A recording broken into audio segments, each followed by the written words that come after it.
Assalamualaikum, hai, saya Fani Mat Said. So hari ni saya nak kongsikan mengenai kesilapan yang sering kita lakukan dalam melakukan bisnes. Okey, sebelum tu, siapa yang belum subscribe channel saya, minta subscribe, komen dan share. Okey? Okey, Assalamualaikum, hai. Okey, saya Fani Mat Said atau boleh dikenali sebagai Pak D. Okey, hari ni saya nak kongsikan mengenai antara kesilapan-kesilapan yang sering kita lakukan semasa menjalankan bisnes.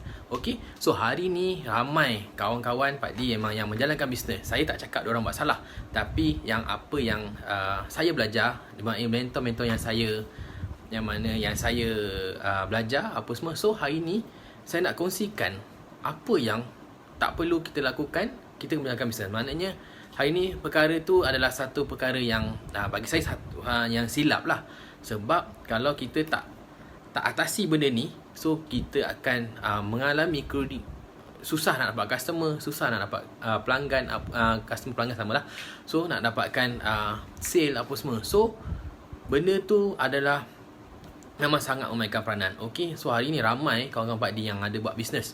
So ada yang buat bisnes beauty and hair, ada yang buat bisnes insurans, ada yang buat bisnes kereta ke apa, macam-macam lah.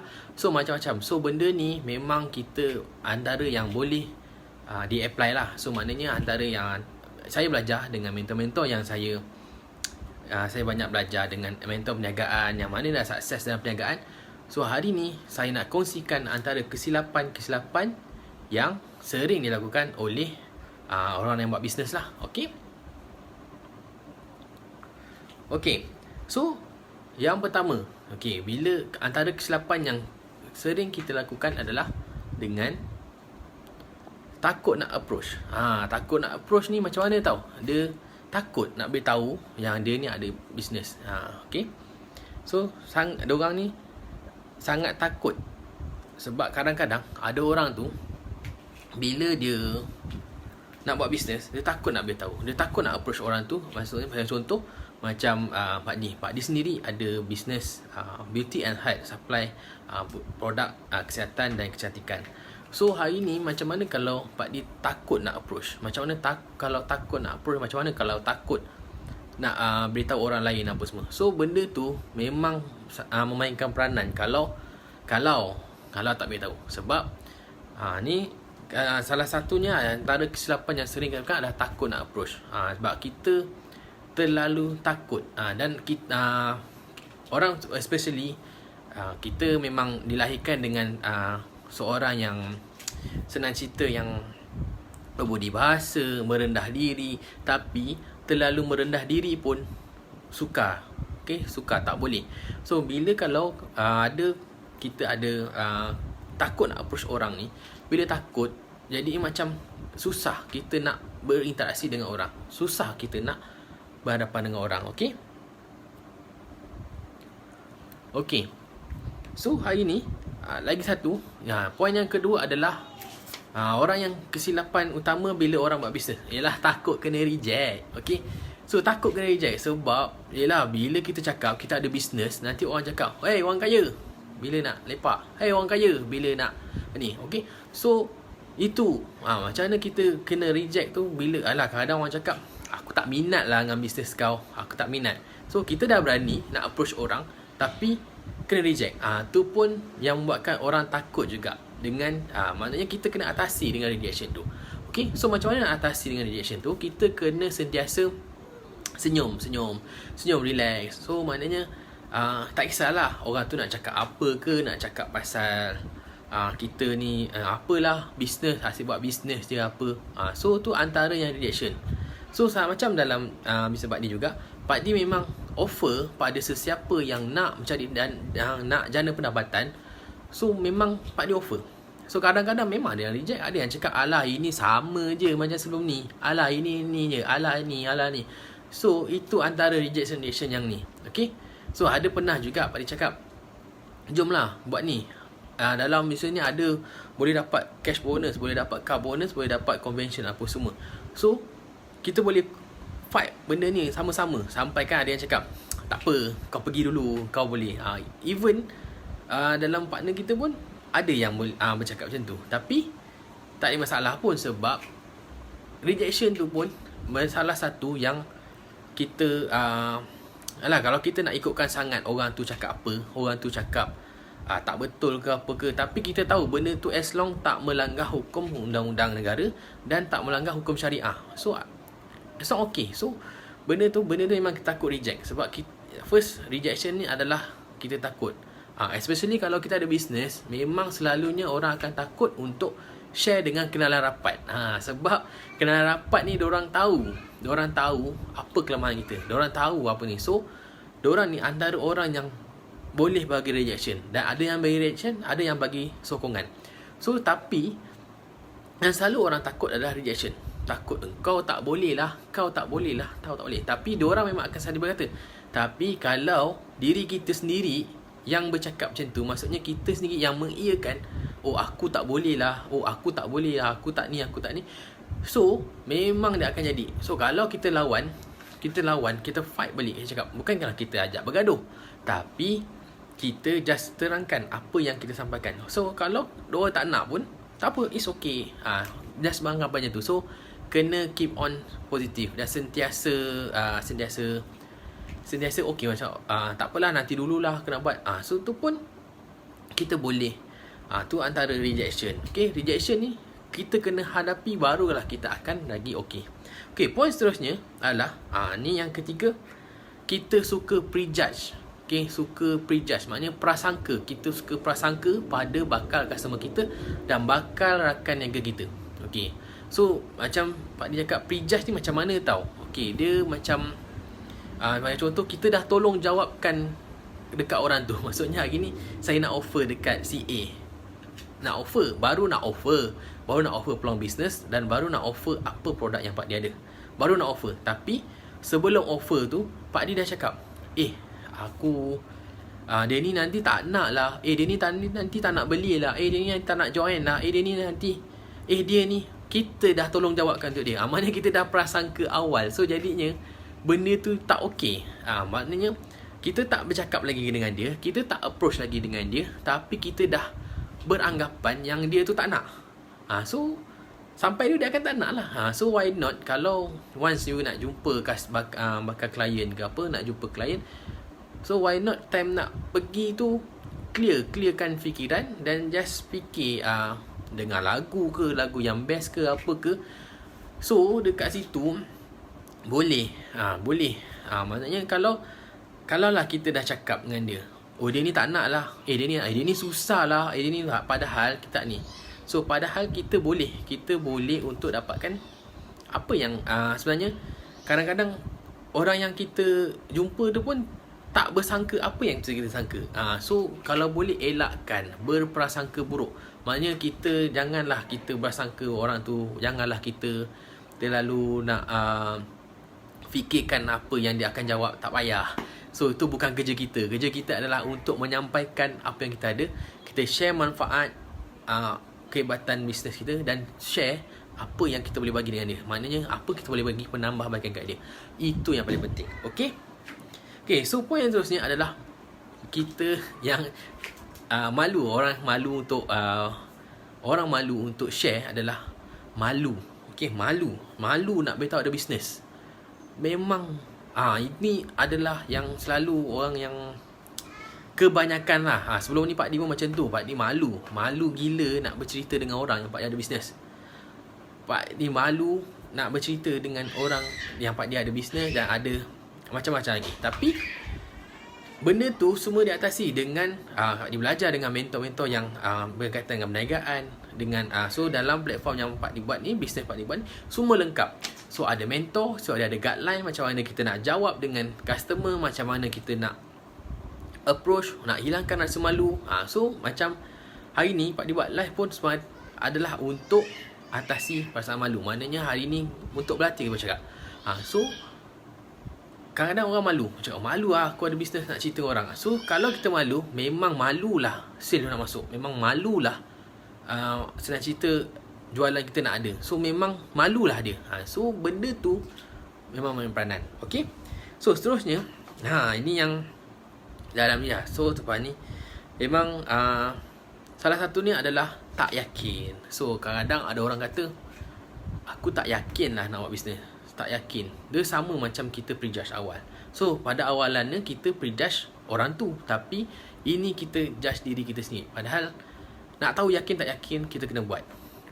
Kena atasi apa yang kita takut. Bagi contoh macam takut nak approach ataupun dengan yakin ni, nak dapatkan confident macam mana tahu? Okay, senang je. Korang mesti ada contact list korang yang korang rasa siapa yang korang paling takut. Bagi contoh bos ataupun siapa-siapalah, bos ke, musuh ke, bukan musuh lah, maksudnya orang yang kita jarang bercakap. Macam Pak Di approach bos dah cakap, bos, Assalamualaikum, saya ada jual suplemen kesihatan bla bla bla.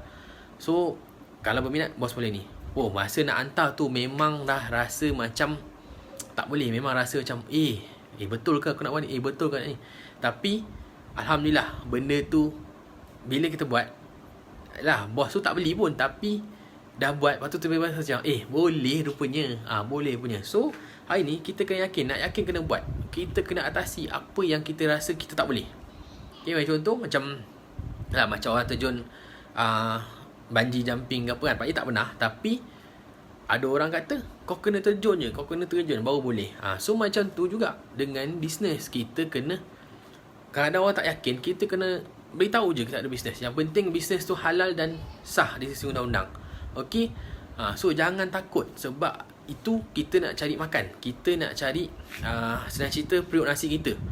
Buat apa kita nak malu kan? Buat apa nak malu? Sebab kita even perniagaan yang kita jalankan ni pun masih lagi bukan tahap yang perlu memalukan diri apa semualah. Pak Di tak pernah lagi lah untuk memalukan diri apa semua.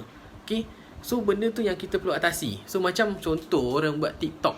TikTok pada awalannya confirm diorang akan rasa macam apa benda aku menari dekat ni. Tapi bila dia dah buat, dia mesti akan jadi ketagih.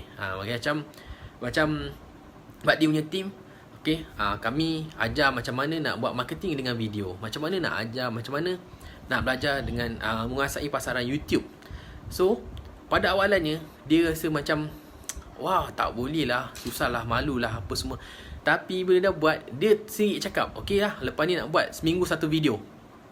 So memang mula daripada tak nak, tapi sekarang dah buat seminggu satu video dekat YouTube. So okay lah. So benda tu dia kena atasi.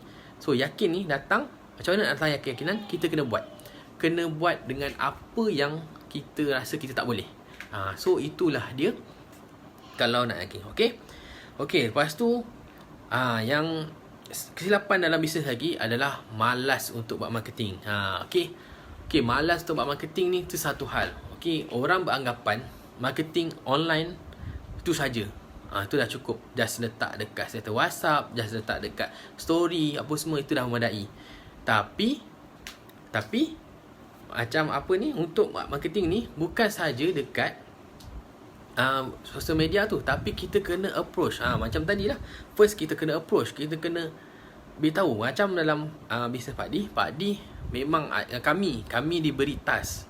Okay, macam mana untuk dapatkan customer yang pertama, macam mana untuk dapatkan yang, dan seterusnya. So kena belajar approach. So alhamdulillah dalam platform yang kami yang Pak Di join dan yang bakal rakan niaga Pak Di join apa semua ni, so memang kami ajar benda yang sama. So memang alhamdulillah benda tu terbukti berkesan. So benda marketing, ada orang beranggapan online marketing je dah cukup. Tak. Sebenarnya offline dan online kena jalan seiring. Maknanya kita kena rajin bercerita apa yang kita ada. Bila kita dah biasa, maknanya kita dah biasa atasi yang pertama, takut nak approach, kita dah atasi. Takut kena reject, kita dah atasi. So malu nak beritahu orang ada bisnes, kita dah atasi. So boleh je kita terus marketing secara percuma. Maksudnya hari ni macam contoh Pak Di ada close sale daripada jiran bawah rumah je. So benda tu kalau lah Pak Di tak bercerita dengan dia, tak bercakap dengan dia, tak buat marketing tu, antara marketing offline. So alhamdulillah dia close dan dia pun bersama-sama dalam bisnes Pak Di, dan dia pun hari ni bersama-sama dengan ni. Okay, so macam tu juga macam orang lain. Macam hari ni Pak Di offer tak, saya tahu memang akan ada yang berkata ni tak best lah, ni sama. Tapi tak kisahlah, kita tetap kawan macam biasa. So macam tu juga Kawan tetap macam biasa, tak ada masalah. So tak semestinya kita approach orang tu seperti macam orang jual baju ke apa semua. Kadang orang datang masuk kedai baju, tengok je, tengok belik-belik, tapi tak ada boleh buat pembelian pun. So takkan kita nak marah orang tu, betul tak? Takkan nak marah, kau kenapa tak beli baju aku? So tak boleh. So ini kita kena atasi benda tu. So itu adalah marketing. Marketing memang kita kena marketing. Kita kena bercakap dengan orang yang kita ada.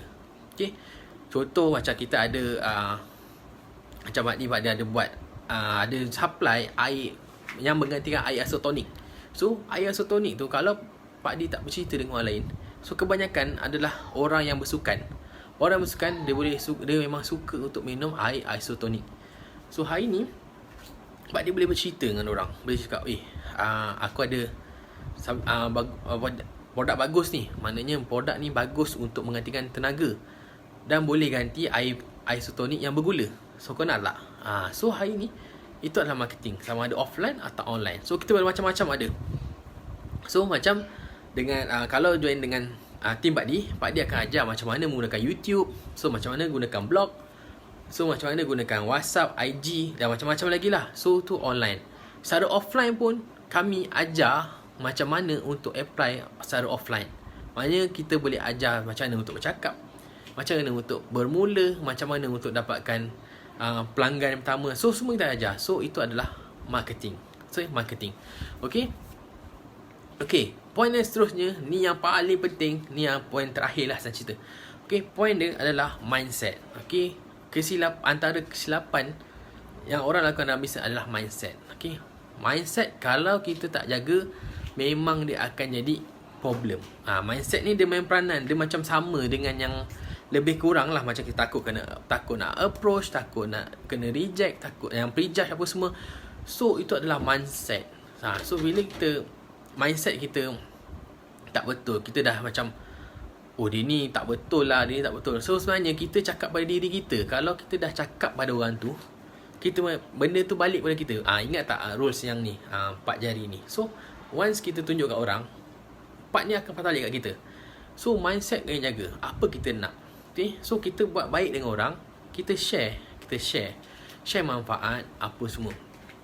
Okay, kita buat baik dengan orang, insya-Allah orang akan buat baik dengan kita. Okay, bukan orang tu, tapi insya-Allah Allah akan bagi balik pada kita. So itu antara yang perlu kita ada mindset. Kan nanti kan saya tunjuk macam ni kan, mengingatkan pada seseorang, betul tak? Tapi mindset tu yang paling penting. Sebenarnya kita nak ajar kita macam mana untuk kita atasi. Macam mana kita nak atasi takut nak approach, takut dengan kena reject apa semua. So itulah dia. So itu dia yang saya boleh share, Pak Di boleh share. So jangan risau. Kalau ada apa pertanyaan, boleh je klik dekat link tu. Boleh tanya pasal bisnes yang Pak Di jalankan dan macam mana untuk dapatkan guideline macam mana yang Pak Di ada. So macam mana nak belajar bisnes dengan lebih terperinci. Okay, bisnes yang kalis ekonomi. So insya-Allah Pak Di boleh kongsikan. Okay, ataupun boleh kontak saya talian 012-775-9767. Okay, so hari ni itu je saya nak share. So kita jumpa lagi dalam lain video dan perkongsian yang akan datang. Okay, bye.